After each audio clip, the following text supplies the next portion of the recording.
तो जो हमारी सीरीज़ चल रही है लॉ ऑप्शनल की, उसमें सेकंड लेक्चर है। इसमें जो हमने डिसाइड किया था कॉन्स्टिट्यूशन एंड कॉन्स्टिट्यूशनलिज्म, ठीक है, यहाँ से शुरू किया था। यहाँ से हमने कॉन्स्टिट्यूशनलिज्म पढ़ लिया था। अब बारी है प्रियम्बल की। प्रियम्बल होता क्या है? प्रियम्बल एक ब्रीफ इंट्रोडक्टरी स्टेटमेंट है, ठीक है। मतलब ये बताता है कि कॉन्स्टिट्यूशन की थीम क्या है। सिंपल मीनिंग ये है इसका, ठीक है।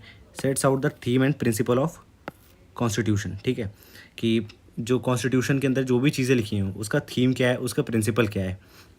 It indicates the source from which constitution derives authority. हमने देख लिया कॉन्स्टिट्यूशन तो बना दिया, लेकिन उसका सोर्स क्या है, उसके बाद अथॉरिटी कहाँ से आ रही है हमें गवर्न करने की, है ना। तो सोर्स है वी द पीपल, हम लोग उसे पावर देते हैं। अगर हम नहीं रहेंगे तो हमारा कॉन्स्टिट्यूशन भी नहीं रहेगा। अगर हम पावर देना बंद कर देंगे, है ना, हम लोग अगर चाह लेंगे, सारे जितने भी सिटीज़न हैं, अगर वो पावर नहीं देंगे तो कॉन्स्टिट्यूशन किसी काम का नहीं है। बैकग्राउंड क्या है कॉन्स्टिट्यूशन का, पहले देख लेते हैं कि ये जो प्रियम्बल है ना ये कब एडॉप्ट किया गया था? 22 जनवरी 1947। ये प्रीलिम्स का भी बहुत एक मेजर फैक्ट हो सकता है। उसके बाद है कि अगर आप लोग मेंस में ऑप्शनल में लिख के आओगे, फैक्ट कहीं पर डाल दोगे बीच में, तो अच्छा लगेगा, है ना, क्योंकि फैक्ट्स याद रहते हैं तो मतलब थोड़ा अच्छा हो जाता है, आंसर ऑथेंटिक सा लगता है। बैकग्राउंड इसके बारे में, कहाँ से लिया गया है? यूएसए से लिया गया है भाई। सर BN राव, एक मिनट रुकना यार।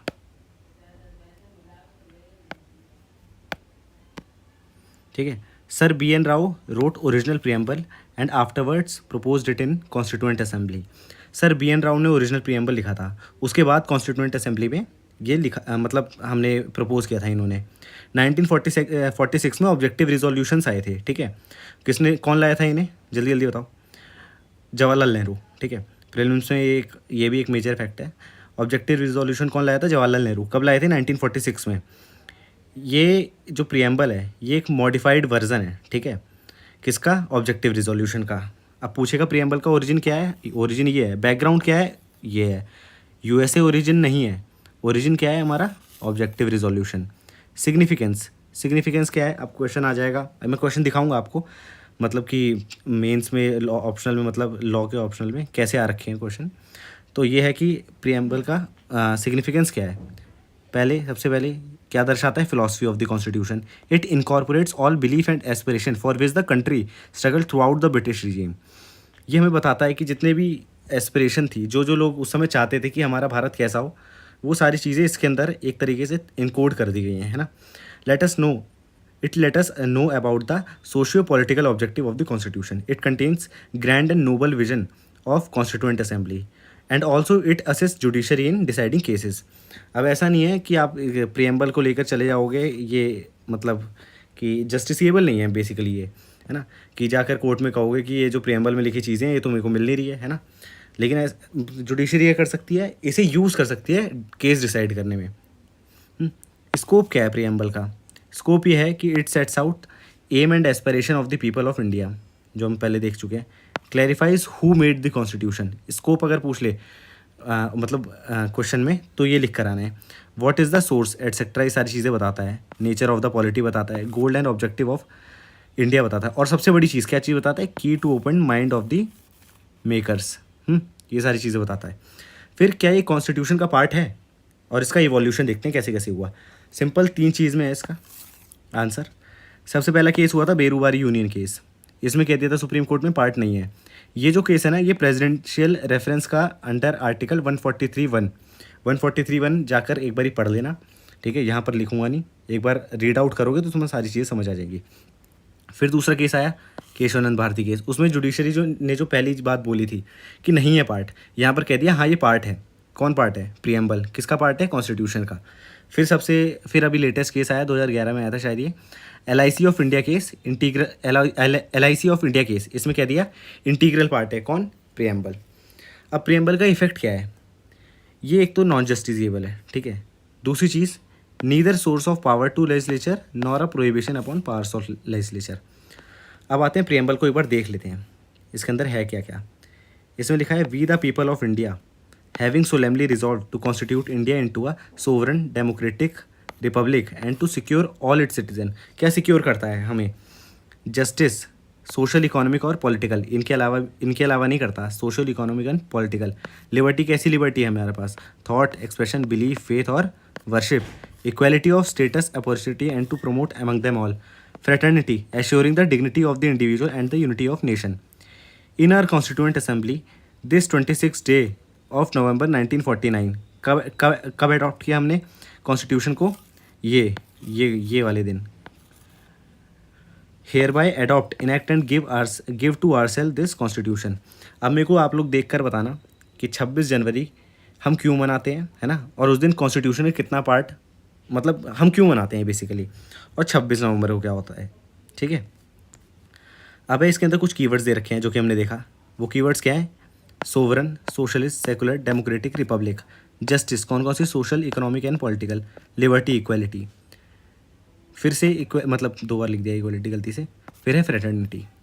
अब इन सब का मैं एक लेक्चर बना दूंगा, जितने भी कीवर्ड्स लिखे हैं, ये जितने भी कीवर्ड्स लिखे हैं, ठीक है, इनका एक अलग से लेक्चर डाल दूंगा, जिससे प्रीलिम्स में अगर कोई क्वेश्चन आता है तो आपके सारे मतलब जो बेसिक कॉन्सेप्ट है ना वो सारा क्लियर हो जाएगा उसी एक लेक्चर से।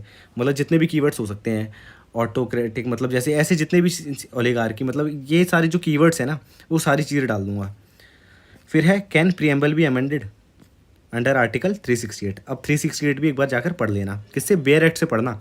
जो आर्टिकल बता रहा हूँ वो सारे उठाकर बेयर एक्ट से पढ़ना, क्योंकि यूपीएससी आजकल बेयर एक्ट की ही लैंग्वेज को एकदम डिट्टो उठा के लिख देती है ना।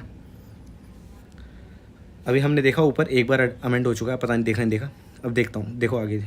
This question was raised in the, कहाँ पर ये बात कहाँ पर उठी थी? केशवानंद भारती केस में, Kesavananda Bharati versus state of Kerala.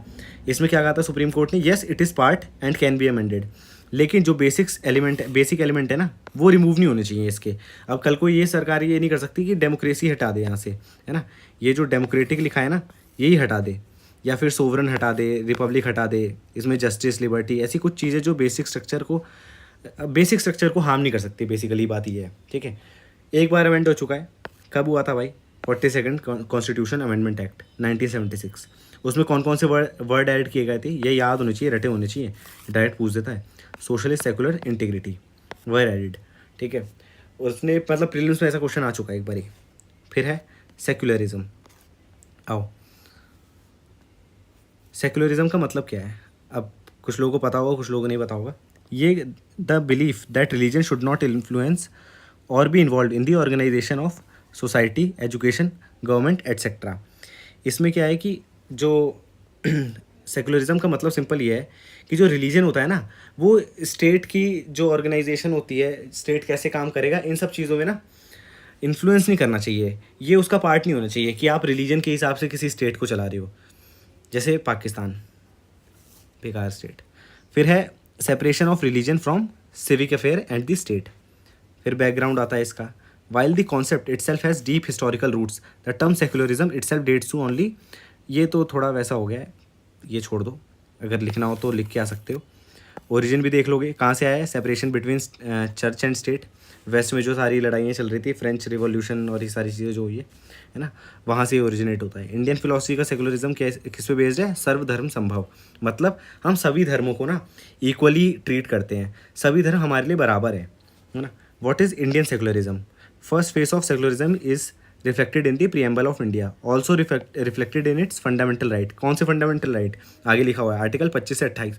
भाई बात सुन लो, देखो जितने भी आर्टिकल बता रहा हूँ ये जाके बेयर एक्ट से एक बार रीड कर लेना भाई प्लीज़। अपने लिए नहीं बता रहा, मेरे को नंबर नहीं मिल जाएंगे, तुम लोगों के फ़ायदे के लिए बता रहा हूँ। फिर है PV Gajendragadkar, a former chief justice of India, उन्होंने सेकुलरिज्म को डिफाइन किया। The state does not owe loyalty to any particular religion as such, it is not irreligious और anti religious, it gives equal freedom to all religions. मतलब जो state है ना वो किसी एक मतलब रिलीजन के लिए वफादार नहीं है कि एक ही रिलीजन को प्रेस करेगा, एक ही रिलीजन के आगे पीछे पड़ा रहेगा। ना ही ये इरिलीजियस है या फिर एंटी रिलीजियस है कि भाई रिलीजन के अगेंस्ट ही चल रहा है ना। ये सभी रिलीजन्स को इक्वली फ्रीडम देगा अपने काम करने के लिए, जो कि हम आर्टिकल 25 से 28 में देख सकते हैं। फिर है 42nd amendment of constitution of India, ये हम देख चुके हैं। उसमें क्या कहा? The preamble of the constitution asserted that India is a secular nation. फिर ये आर्टिकल, ये सारे प्रोविजन कहाँ दे रखे हैं, ये सारे आर्टिकल पढ़ देना। यहाँ सब डालूंगा तो एक एक करके सही नहीं रहेगा। फिर secularism and article 25 of the Indian constitution, उसमें क्या लिखा है? Freedom of conscience, right to profess any religion, right to practise any religion, profess और प्रैक्टिस में क्या प्रोफेस में और प्रैक्टिस में क्या डिफरेंस होता है, एक बार देखो और खुद समझो, ठीक है, समझ आ जाएगा। और प्रोपेगेट, ये थ्री पीस जो है ना, ये देखो ध्यान से, और तुम जो एक बार पढ़ लोगे तो तुम्हें समझ आ जाएगी क्या चीज़ें कहना चाह रहा है, क्योंकि मैं यहाँ समझा के तो चला जाऊँगा, लेकिन जब तक बेयर एक्ट से रीड नहीं करोगे तुम्हारे दिमाग में नहीं बैठेंगी चीज़ें।